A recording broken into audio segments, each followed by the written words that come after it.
So just a quick one. Aren't they all know? Um, I was looking at a lot of Cedars clip, which I link, and just about they were basically saying that a very prominent um, leftist activist type on Twitter, Contrapoints, whose channel I link in the description, had gotten into a bit of a Twitter spat regarding raising the hackles of trans activists and Contrapoints. She used to be Nicotine too back in the day, in the early noughties or the late noughties, on the YouTube atheist community. Very popular, but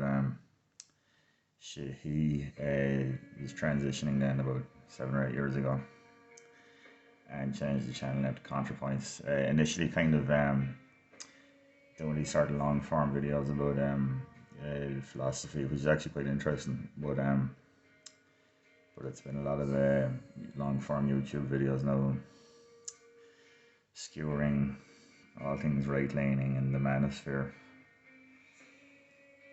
you know, and banging the drum for all the progressive talking points. But anyway, she got into a bit of trouble there for putting up a Twitter post.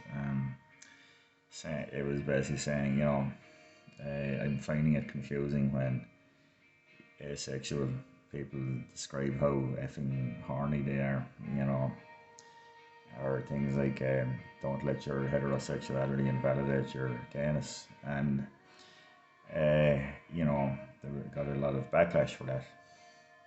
Now, on the face of it, if Contrapoints had put that up in an ironic manner, it actually would have been quite interesting, because they seem to me to be quite valid criticisms of the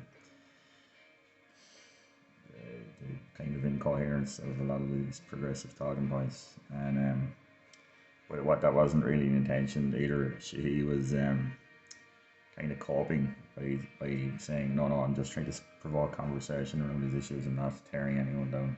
Anyway, the Law of Cedars podcast discussed that a little bit, and nothing particularly insightful or groundbreaking, but just basically, once again, the just K Burley's on there talking about fuel. I'll check it out later on. Actually, no, I'm going to work in a couple of minutes. So yeah, there were also the reason I just put this quick one up was they linked a Guardian article, Sanja Soha, I think her name is, or Sunha, talking about how fractures within the feminist community, because them or POC feminists, are banging the drum for the kind of stranglehold that white feminists have, and how we can't afford these kind of divisions, because it's just playing into the hands of the patriarchy. Now, an article like that, I mean, you could critique every line of an article like that. The amount of flat assertions that a journalist like that is allowed to get away with. This calm, smug assertion that there's systemically racist and institutionally racist structures that have to be deconstructed and have to be reconstituted. Various other things regarding the types of supposed directed and organized suppression of people.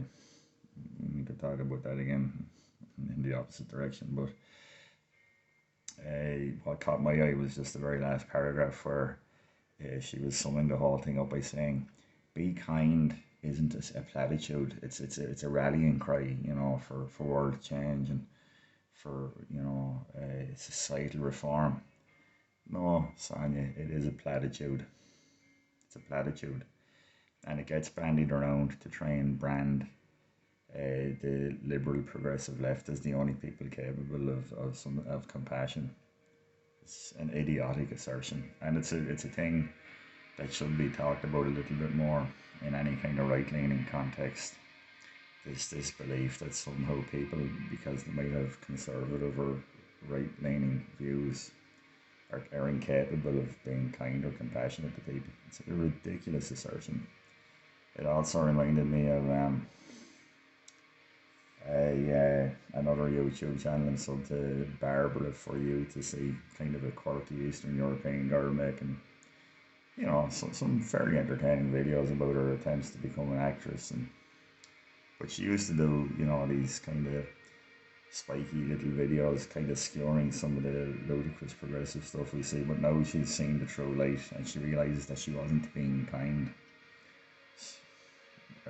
Again, a ridiculous assertion, but that seems to be the way these things get framed a lot.